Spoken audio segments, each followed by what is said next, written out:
I don't think it's a secret. This is obviously one of the best pipelines in college basketball over the last decade, and honestly in history, and that's Kentucky and how they're able to produce these guards and what I like to call the guard factory.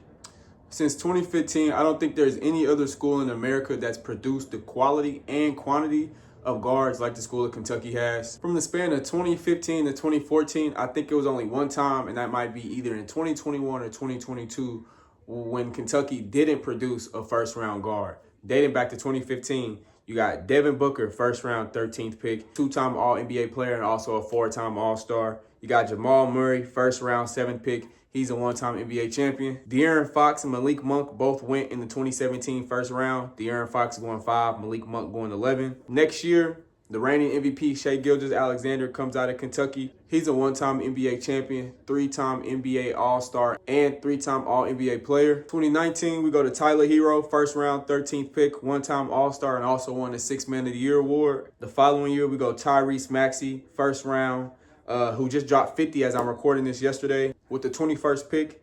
And with the 25th pick in that same draft, we got Immanuel Quickley. 2021 is the year I was talking about where we skip a year.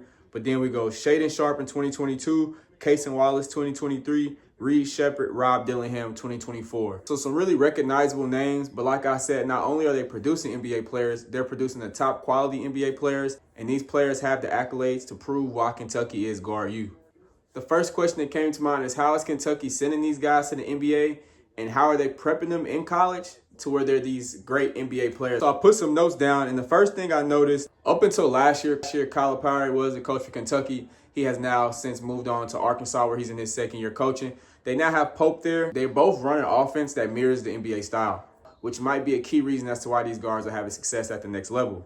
Kentucky runs like a pro-style spacing. High ball screens, downhill attacks. They put the ball in their guards' hands a lot. A lot of the game plan offensively is surrounded around their guards, which honestly I think reps is one of the best tools to give these players to go to the next level. So when you go to Kentucky as a guard, you know you're going to get the reps. They get real freedom, but they also get responsibility to play make, and the game is just so focused around them. So by the time they hit the summer league and NBA reps, the transition is a lot easier versus a guard who might not have been in that style offense. Whenever you think of SGA, Maxey, Jamal Murray, Rob Dillingham, De'Aaron Fox, Kentucky, they give their stars and their guards the keys early. They're reading defenses. They're just managing the game like a prototypical point guard would do. And honestly, it's like the closest thing to an NBA internship that you can get as a player. At least that's how I like to look at it.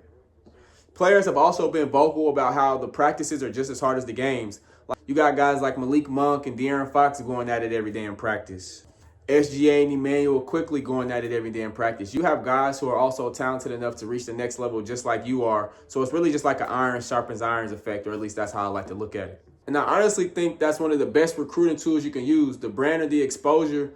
You know, I've never had desires to make it to the pros, but people my age, you know, we grew up watching John Wall in Kentucky. De'Aaron Fox versus Lonzo Ball battles are iconic. These young players are watching that, wanting to be the next in line. Every Kentucky game is nationally televised, especially now how streaming is going on. So by the time the lights get bright, these players are already mentally ready, and they're looking forward to these big moments versus some players kind of shrink and what people like to call choke in those bigger moments. And it's really just the pipeline effect. Each generation makes the next generation bring the next. Interesting how, even though, you know, that might be a school where guards are loaded at, that's not really turning guards away. Like I said, Reed Sheppard and DJ Wagner were already at Kentucky.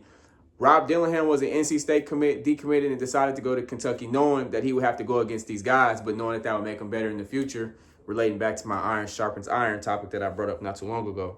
And if nothing else that I said makes sense to you, going to Kentucky is just a quick route to the NBA. And not even regarding the sports, but in just life general, especially a lot of young people, they want to take the fastest route. They want the fastest way to get things done.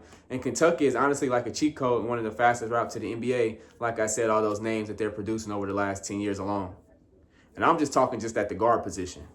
But I mean, honestly, how can you blame them? With so many talented players coming into the league, with so many talented players coming up, the window is as small as it's ever been to get to the pros. So why not go to a school that can excel that, increase the chances, even though that might mean you might have to work a little harder. Brand matters. Like I said, Calipari is now with Arkansas, but he can bring that, you know, I sent Devin Booker to the league, Maxey, SGA, Murray, Fox. He can still use that as one of his main recruiting tools, how many players he's put into the league and the success that they've had staying in the league. So in all the sports, man, Kentucky and how they're able to produce the guard position, I think is one of the most interesting pipelines in all the sports. Let me know what you think. Do you think there's a different school that might be, guard you? This is Fuel by Craft. Appreciate you guys for watching.